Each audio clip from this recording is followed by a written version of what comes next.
राधा राधा राधा राधा राधा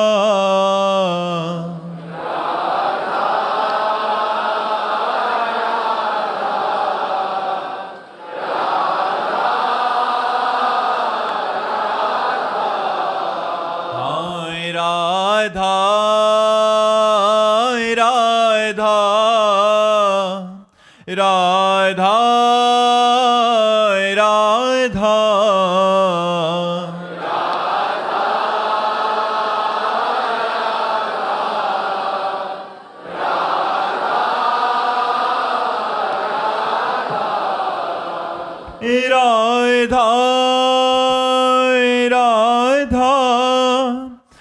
राधा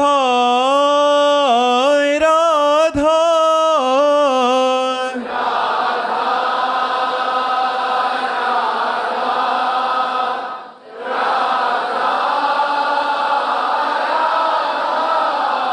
हाय राधा राधा राधा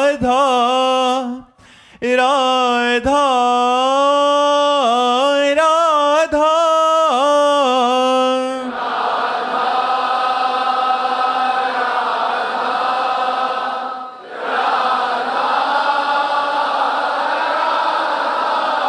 हाय राधा राधा राधा राधा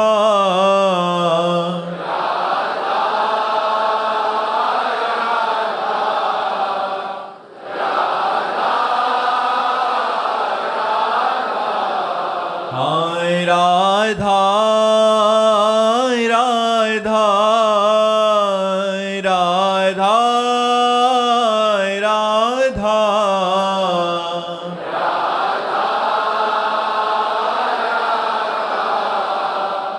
राधा राधा श्री राधा वल्लभ लाल की, समस्त संत हरि भक्तन की, श्री वृंदावन धाम की, सद्गुरुदेव भगवान की।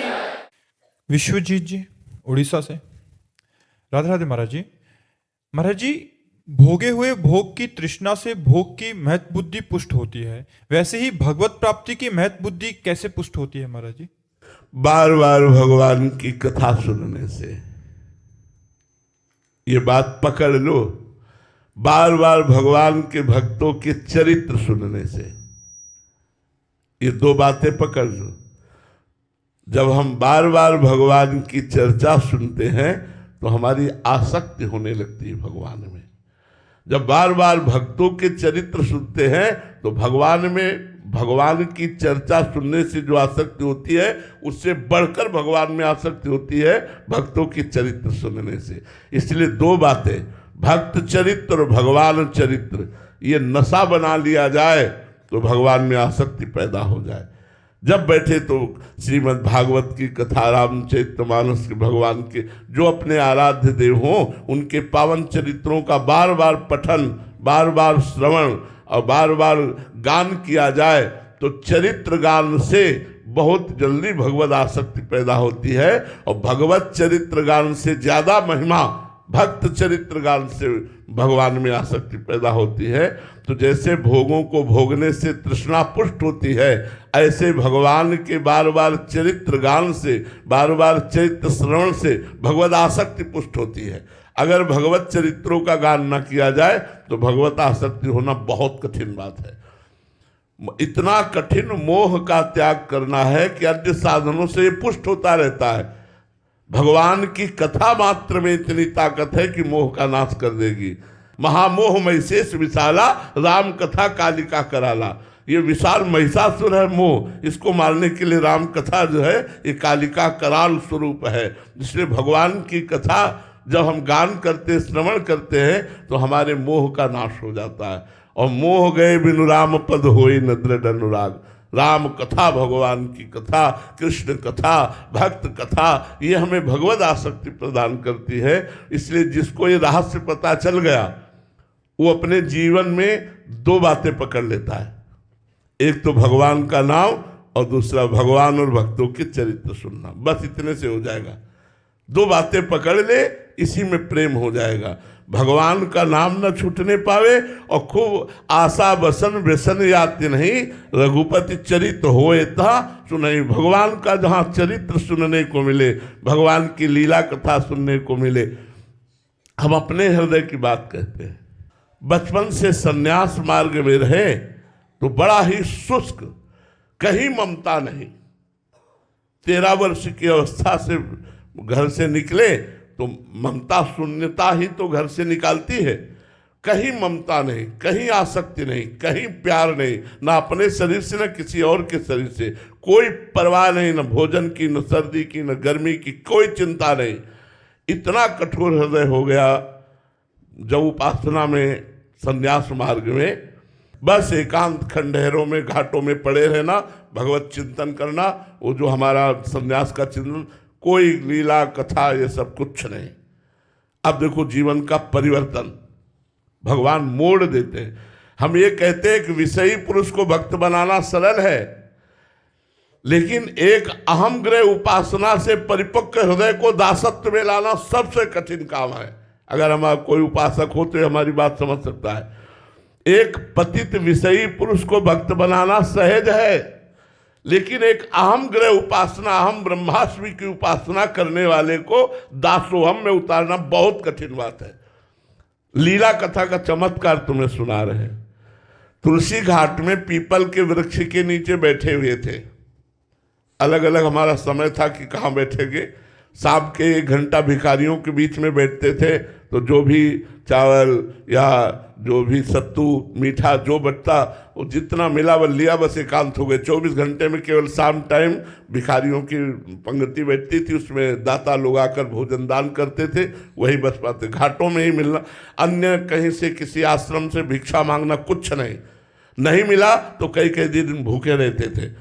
तो एक संत आए, उनका बाबा यहाँ भाई जी अंध विश्वविद्यालय है दुर्गा कुंड के पास, तो वहाँ रास लीला हो रही है, चलो देखने चलते हैं।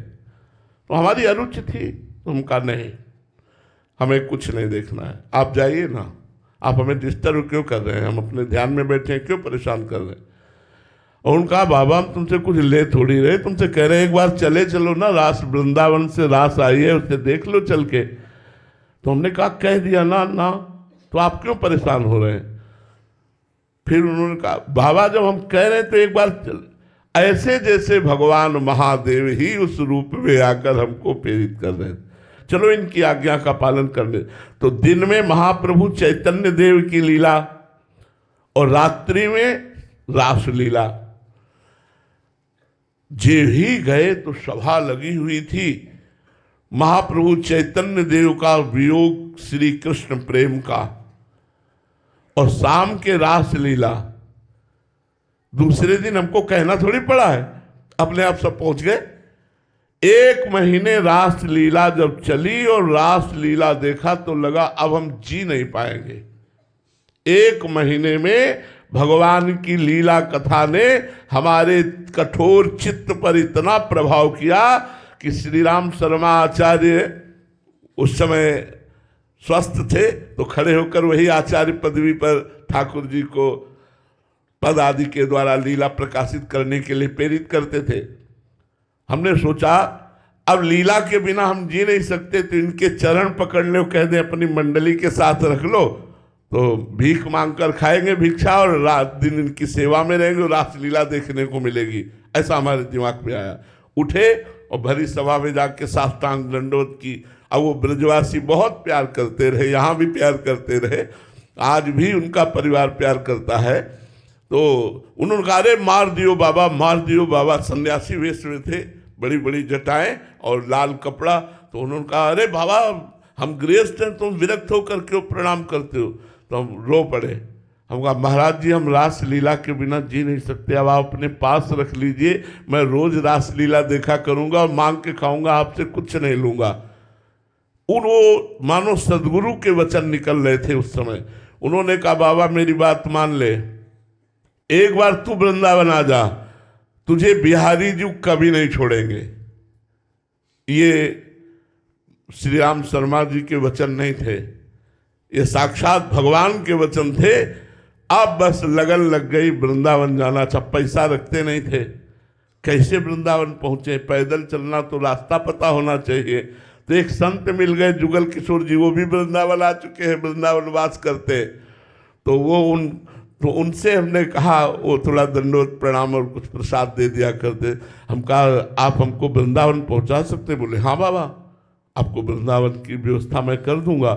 उन्होंने वृंदावन की व्यवस्था, पहले चित्रकूट ले गए, चित्रकूट से वृंदावन आए। आज तक बिहारी जी ने नहीं छोड़ा, जैसा श्री राम शर्मा ने कहा था। लीला कथा ने सब भूल गए, जो अहम मास में जो संन्यास सब भूल गए। सब हृदय जो एक पत्थर हृदय था वो लुजा हृदय हो गया है। हम तुम्हें कैसे बताए, सामने कोई रो देता है तो लगता है इसको प्राण दे दें, क्या दे दें, कैसे खुश हो जाए, क्या मतलब इतनी ममता, इतना प्यार, इतना हृदय में द्रवण क्रिया, ये हमने नहीं देखी अपने हृदय में। ये उपासना का रंग चढ़ा। तो आज जो हम राधा वल्लभ जी के दास, वृंदावन की उपासना और आप सब ब्रजवासियों की चरण रज का सौभाग्य प्राप्त कर रहे हैं, ये भगवान की लीला कथा से ही प्राप्त कर रहे हैं। तो लीला कथा ने अखंडानंद से प्रेमानंद में पहुंचा दिया। लीला कथा ही है जो आसक्ति पैदा कर देती है। अब लीला कथा हमारा प्राण हो गई है। हम बैठ करके कहीं जाकर नहीं सुनते, लेकिन जो हमारे आचार्यों ने वाणी में गायन किया है लीला कथा, उसी को निरंतर एकांत में गुनगुनाना, उसी का मनन करना, उसी का चिंतन, वही हमारा रास विलास जीवन हो गया। अगर रास ना देखते तो हम परम सत्य कहते, न वृंदावन मिलता, न हम कभी राधा वल्लभ जी को जानते थे, न कभी राधा नाम जानते थे। ये सिर्फ रास की कृपा से हमें प्राप्त हुआ। तो बहुत से जीवन ऐसे हैं जो भागवत की कथा से, रास की कथा से भगवान में आसक्त हो गए, जो वचनों से आसक्त हो गए। इसलिए हम सबसे प्रार्थना करते हैं, यदि भगवत आसक्ति प्राप्त करना है तो भगवान की लीला कथा को सुनो, भगवान की लीलाओं का चिंतन करो, भगवान के प्रेमी भक्तों के चरित्रों को पढ़ो, तो आपका हृदय बहुत जल्दी परिवर्तन हो जाएगा। श्यामलाल जी सिरसा हरियाणा से। राधे राधे महाराज जी। महाराज जी, प्रेम और वासना में क्या अंतर है? वासना अगर सद है तो प्रेम में सहायक है, और वासना असद है तो वो दुर्वासना है, वो नरकगामी बना देगी। वासना चाहिए, हम वासना का निषेध नहीं करते, वासना चाहिए। वो भगवत आराधन की वासना होनी चाहिए, धर्म पूर्वक विषय सेवन की वासना होनी चाहिए। असद वासना का त्याग, सद वासना के द्वारा भगवत मार्ग में पहुंचना, फिर सद वासना का भी त्याग, निर्वासनिक। असद वासना का त्याग करना अनिवार्य है। सद वासना भक्ति में सहायक है। अगर सद वासना नहीं होगी तो भक्ति तक हम पहुंच ही नहीं पाएंगे। हमारे अंदर सद वासना होनी चाहिए, असद वासना का त्याग होना चाहिए। दुर्वासना जो हमारे हृदय को खींच करके असत आचरण कराती है, उसका त्याग करना चाहिए। और सद वासना से भक्ति, और भक्ति से समस्त वासना, सद असत दोनों का त्याग, फिर तो हृदय में कोई भी वासना नहीं रह जाती है। वासना उपासना में बदल जाए, वही सदवासना है। सर्वश्रेष्ठ प्रेम है, वासना नहीं। लेकिन वासना सहयोगी है। कौन सी? सदवासना। अगर सदवासना हमारे अंदर नहीं होगी तो असद वासना का नाश नहीं होगा। सदवासना भगवत प्राप्ति की वासना, भगवत प्राप्ति की लालसा, यही हमें भगवत प्रेम तक पहुंच। प्रेम की समानता तो मोक्ष नहीं कर सकता। ये वासना क्या चीज है? भावना जी राजस्थान से। राधे राधे महाराज जी। महाराज जी, आपके श्रीमुख से सुना है कि भगवान के बन के भगवान के लिए साधना करना, इसी से भगवत प्रेम जागृत होता है। महाराज जी, हम भगवान के लिए अपना सर्वस्व कैसे दें, उनका कैसे बने महाराज जी, उस कैसे साधना करें? नाथ सकल संपदा तुम्हारी, मैं सेवक समेत सुत नारी। केवल हमारी भावना बदलनी है। ये सब कुछ भगवान का पहले भी था, अब भी भगवान का है, आगे भी रहेगा। झूठ से हमने अपना मान लिया था, वही भूल मिटानी है, वही असत भावना मिटानी है, और कुछ नहीं। सब कुछ आपका ही रहेगा। जब भोग लगाते हैं तो वो पदार्थ नहीं रह जाता, वो प्रसाद हो जाता है। लेकिन जब हम बिना भोग लगाए पाते हैं तो वो पदार्थ रहता है। पदार्थ में गुण दोष रहते हैं और प्रसाद में वो निर्विकार रहता है। तो जब हम अपना मानते हैं तो कर्मों का भोग भोगना पड़ता है, और जब प्रभु को समर्पित हो जाते हैं तो भोग भोगते हुए भी वो निर्विकार स्थिति को प्राप्त होकर मोक्ष या प्रेम को प्राप्त होता है। तो हम भगवान को कैसे अपना समर्पण करें? भावना से। ये पुत्र भगवान का, ये पत्नी भगवान की, पति भगवान का स्वरूप, सब कुछ भगवान का, घर भगवान का, सब भगवान का है। देखो, एक कुटिया में आसक्ति हो जाए तो आपके बंधन का कारण हो सकता है। और चक्रवर्ती सम्राट महाराज अम्बरीश पूरे राज्य पर आसक्ति नहीं, भगवान का मान के कर रहे हैं। तो कहे भरत जी महाराज राम जी की पादुका को सिंहासन पर विराजमान कर 14 वर्ष तक अयोध्या का शासन किया, लेकिन शासन किसका? राम जी का। राज्य किसका? राम जी का। भरत जी क्या समझते थे? मैं सेवक हूं और पादुका जी राजा हैं, उनकी आज्ञा मांग मांग करके पूरे नगर का शासन करते थे। ऐसे ही मैं सेवक समेत सुत नारी, अगर ऐसा भाव है, नाथ सकल संपदा तुम्हारी, तो पूर्ण समर्पण है। समर्पण का मतलब ये नहीं होता कि हम कहीं कुछ लिखा पढ़ी बदल दें। कुछ देने लेने की जरूरत नहीं, केवल भावना बदलने की जरूरत है। ये सब कुछ प्रभु का है, ऐसा मान लेना ही समर्पण है। कहीं ऐसा नहीं कि हम अपनी सारी संपत्ति किसी को दे दी तो समर्पण हो गया, उसमें भी नहीं होगा। हमने सारी संपत्ति उनको दे दी तो क्या दे दिया? अहंकार तो बनाए रखा है। उसका पुण्य मिलेगा, लेकिन समर्पण नहीं माना जाता। समर्पण मेरे पास कुछ है ही नहीं, तो दियम वस्तु गोविंदम तुभ्यमेव समर्पय। हे भगवान, आपने जो कुछ हमें दिया वो सब आपका है नाथ, मैं तो केवल सेवक हूं आपका। ऐसी भावना रखकर चाहे राज्य चलाओ तो भी कोई परेशानी नहीं, वो भगवान का समर्पण ही माना जाता है। रक्षिता दुबे जी, राधे राधे महाराज जी। महाराज जी, जब हमें सुख की प्राप्ति होती है, फिर मन में आने वाले जो दुख के लिए हम तैयार क्यों नहीं होते कि आगे दुख आने वाला? महाराज जी, इस द्वंद्व को ये सांसारिक जो सुख है ये इतना लिप्त कर लेता है कि दुख नाम से भय लगता है, दुख की संभावना मात्र से भय लगता है। यदि हमें भागवतिक सुख मिले तो दुख का नामो निशान मिट जाए। इसीलिए हम आपसे कहते हैं राधा राधा रटो। ये सांसारिक कोई सुख है? हमें तो कुछ समझ में ही नहीं आया कि भगवान कैसे विचित्र लीला के द्वारा सब चराचर जगत को भुलावे में डाले हुए हैं। इसमें कौन सा सुख, कहाँ सुख, कैसा सुख? जरा विवेक जागृत करके देखो तो कैसा सुख। अच्छे अच्छे पदार्थ खाओ, 6 घंटे में विष्ठा बन जाते हैं। अच्छे से अच्छा पेय पियो, सब मूत्र बन जाता है। अगर कहीं भी आ सकती है तो मलमूत्र के भांड शरीर पर आ सकती है। क्या सुख? सुख है कहाँ? यदि सच्चिदानंद भगवान से चित्त नहीं जुड़ा तो ये सांसारिक कोई सुख है? पुण्य आया तो थोड़ा सा लगाओ सुख में, पाप आया तो दुख, यही चक्र चल रहा है। इसी से ऊपर उठाने के लिए अध्यात्म है। ऐसे सुख को प्राप्त करो जहां दुख की संभावना नहीं है। अखंड सुख, अनंत सुख वो भगवान के नाम में है। हरिवंश नाम जे कहें अनंत सुख ते लहाएं, दुराप प्रेम की दशा तहा प्रत्यक्ष देखिए। जो नाम जप करते हैं अनंत सुख की प्राप्ति होती है, लेकिन जाप करके तो देखो, नाम जप करो, अनंत सुख ते लहाएं, दुराप प्रेम की दशा तहा प्रत्यक्ष देखिए। वो धन्य है, वो धन्य है, उसका जन्म सत्य हो गया जो निरंतर नाम जप कर रहा।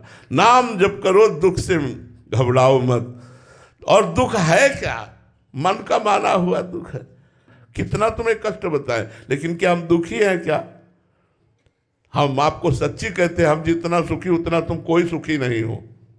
कोई सुखी नहीं हो। अगर है तो कोई रामदास ही होगा, दूसरा नहीं होगा।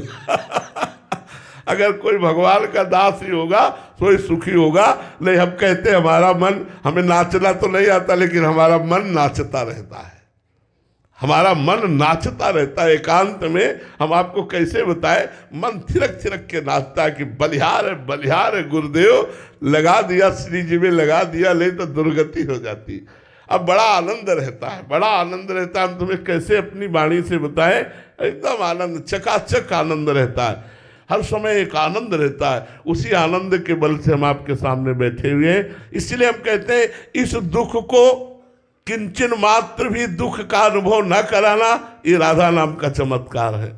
इसीलिए सबसे कहते हैं राधा राधा जपो, दुख की परवाह न करो। बड़े से बड़ा दुख भी आनंद दे के ही जाएगा, दुखी करके नहीं जाएगा। आप राधा राधा जपो। पूर्वी जी, राधे राधे महाराज जी। महाराज जी, मैं कितनी भी कोशिश कर लूं, कभी कभी मुझे द्वेष की भावना हो जाती है मेरे हृदय में। मैं खुद पर कैसे काम करूं ताकि मुझे सबके लिए प्यार महसूस हो? वैसे आध्यात्मिक उत्तर, यदि आप जहां द्वेष हो वहां बार बार मन से प्रणाम करो कि श्री भगवान आप भी यहां विराजमान हो, जड़ से द्वेष नष्ट हो जाएगा, जड़ से। पर आपको प्रणाम करना होगा। जो आपसे ना बोले उससे राधे राधे आप बोलो, जो आपसे गुस्सा करे उसे आप नमस्कार करो, जो आपका बुरा चाहे आप उसका मंगल मनाओ, आपका हृदय साधु हो जाएगा, आप मंगल में शांति को प्राप्त हो जाएगा। जी, तब हृदय जलता है। तो सोना जब जलता है तभी तो निखार आती है, हृदय जब जलता है तभी तो निष्पाप होता है। उस जलन को सह गया वही तो महात्मा है।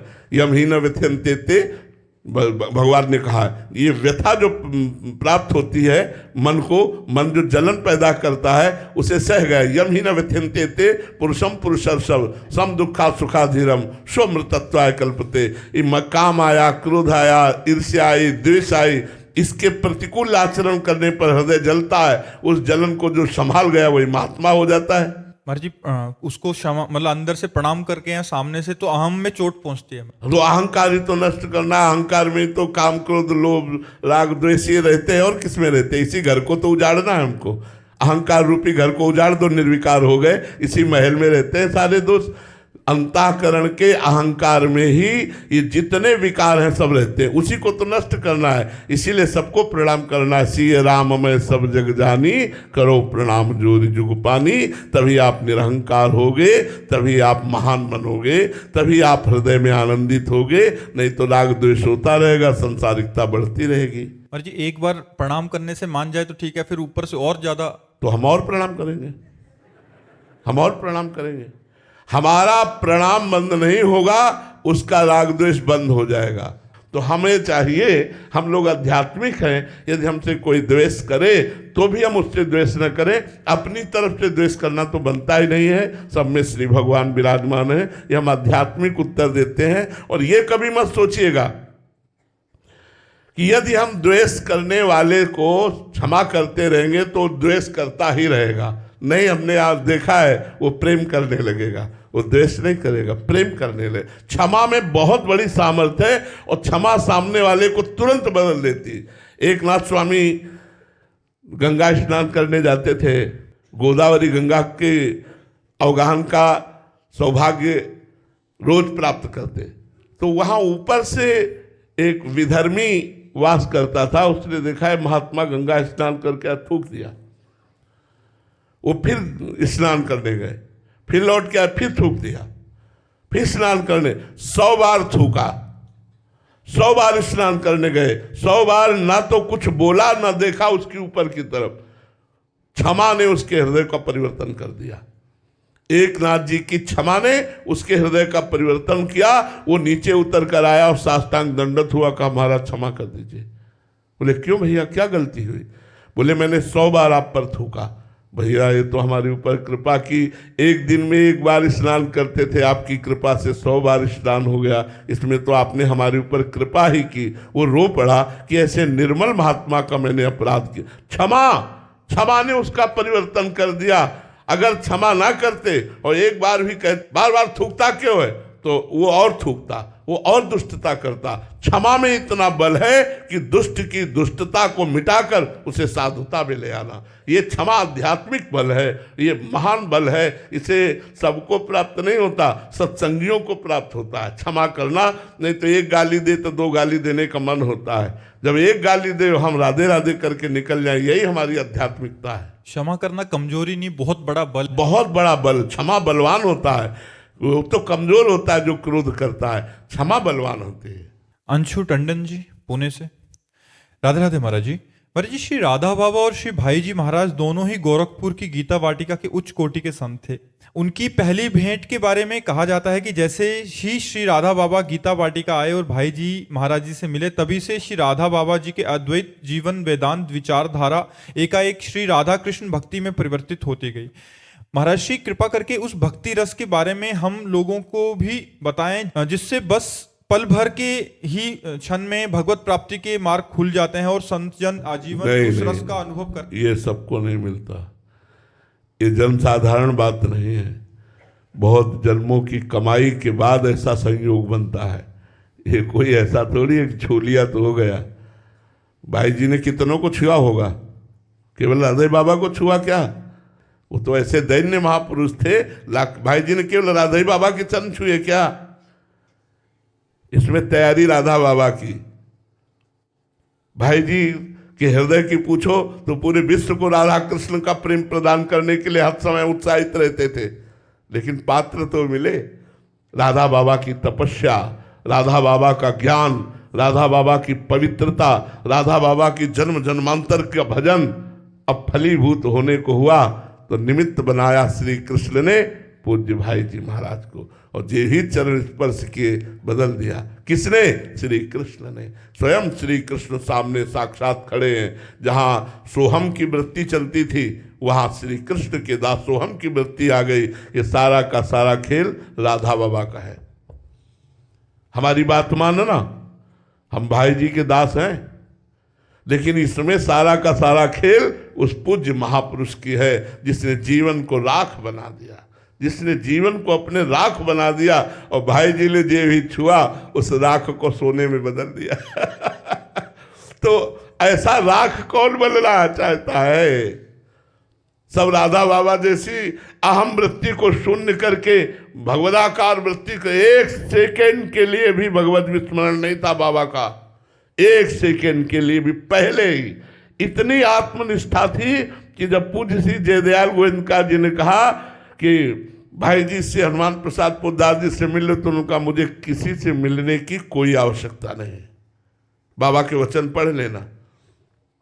जब पूज्य जयदयाल गोविंदका जी ने कहा कि एक बार आप भाई जी हनुमान प्रसाद पोद्दार जी से मिलिए, तो तुरंत बाबा के वचन थे कि मुझे कभी भी किसी से मिलने की कोई आवश्यकता नहीं, क्योंकि परिपूर्ण ज्ञान से थे, परिपूर्ण तप से थे। अब यहाँ लीला होनी थी, अब यहाँ लीला होनी थी कि बाबा को प्रेम रस में डुबोना था। तो श्री कृष्ण रूप भाई जी महाराज वह चमत्कार प्रकट कर दिए। अगर भाई जी के चरण स्पर्श की बात कहो तो गीता वाटिका में पता लगा लो, लाखों के चरण भाई जी ने स्पर्श किए होंगे, क्योंकि सब भारत के विश्व के संत महात्मा जाते थे और भाई जी गृहस्थ वेश में थे, इसलिए सबके चरण छूते थे। क्या किसी को जैसा राधा बाबा का अनुभव हुआ वैसा किसी को हुआ? नहीं हुआ। इसमें प्रधानता राधा बाबा की, राधा बाबा का जो जीवन है, भाई जी के प्रति जो समर्पण राधा बाबा का है, वो देखने योग्य है। भाई जी का शरीर पूरा हुआ, जहां चिता लगी वही पूरा जीवन निर्वाह किया।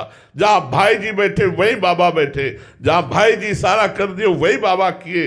ऐसा समर्पण। हम तो देखो श्री कृष्ण की महिमा तो अमोघ है ही, लेकिन उनसे बढ़कर उनके दासों की महिमा है, उनसे बढ़कर उनके दासों की महिमा है। तो भाई जी की महिमा तो है ही, लेकिन भाई जी से बढ़कर के पूज्य राधा बाबा की यहाँ महिमा है। उनका समर्पण, उनकी तपस्या, उनका भजन, उनका त्याग, उनका अपनापन भाई जी को दे देना, ये सब बड़ी बात है। तो सब न भाई जी हो सकते हैं और न सब राधा बाबा हो सकते हैं। इसलिए भजन करो और इनकी चरण रज की याचना करो कि ये कृपा करें, यत्किंचित राधा माधव में प्रेम हो जाए। ना हम भाई जी बन सकते न राधा बाबा बन सकते हैं।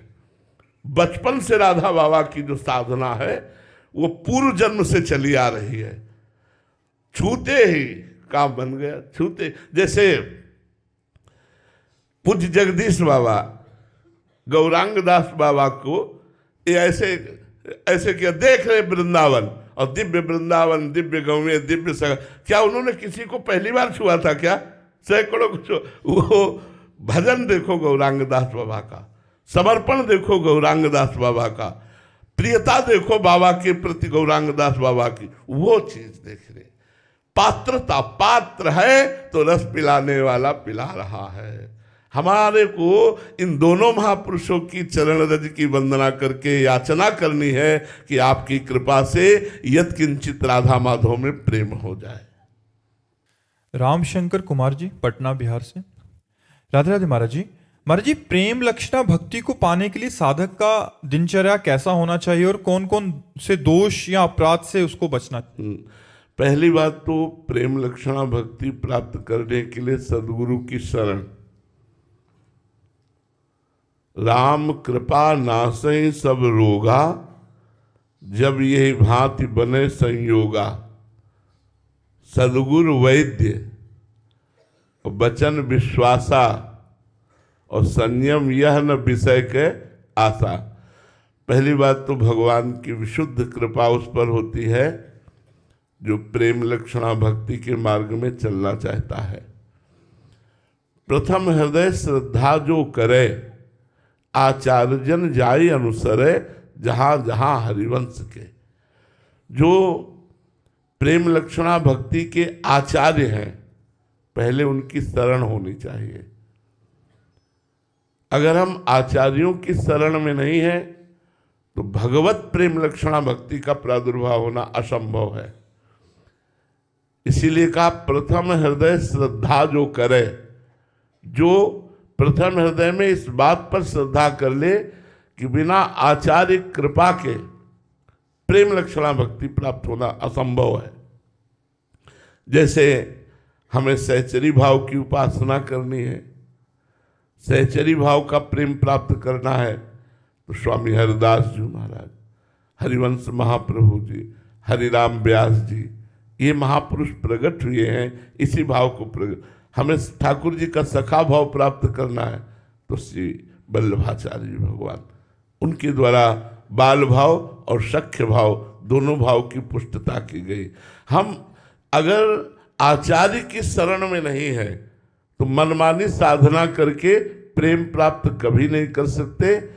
यह गुण साधन ते नहीं होई। जो प्रेम है ये साधना से प्राप्त नहीं हो सकता। ये तुम्हारी कृपा पाओ कोई जो आचार्य की शरण में है।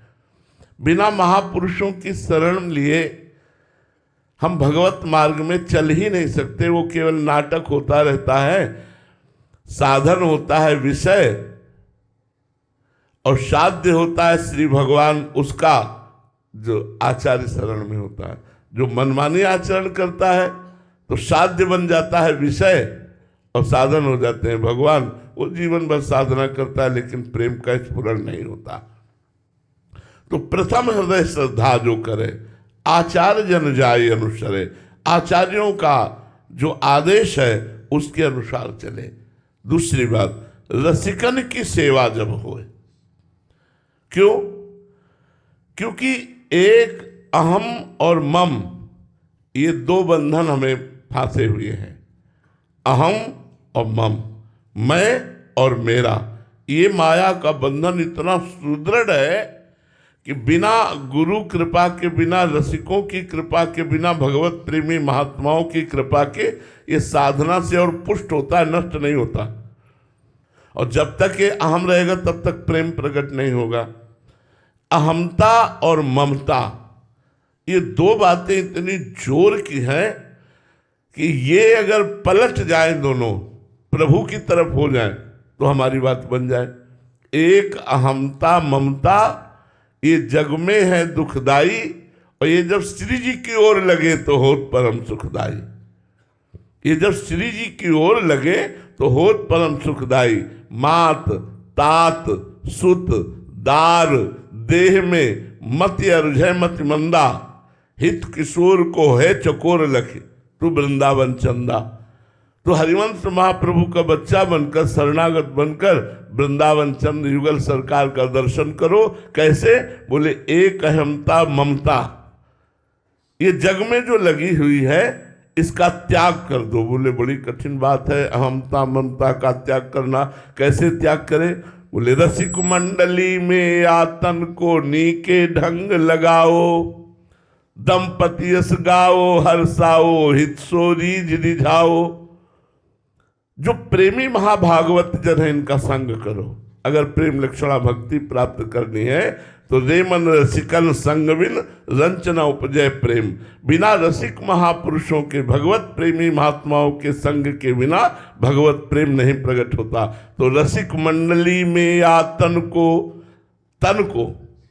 रसिक मंडली सभा में बैठा लो और मन से उनकी बात सुनो, और जो वो आचरण कह रहे हैं, जो वो मंत्र नाम जप उपासना कह रहे हैं, नीके ढंग लगाओ, मन को उसी में अच्छे से लगाओ। रसिक मंडली में या तन को नीके ढंग लगाने का तात्पर्य है शरीर से तो सभा में बैठे हो, मन से भी सभा में बैठो, मन से भी रसिकों का संग करो, उनके बताए हुए आचरणों को अपने जीवन में उतारो, उनके द्वारा बताए हुए साधन पद्धति को अपने जीवन में उतारो।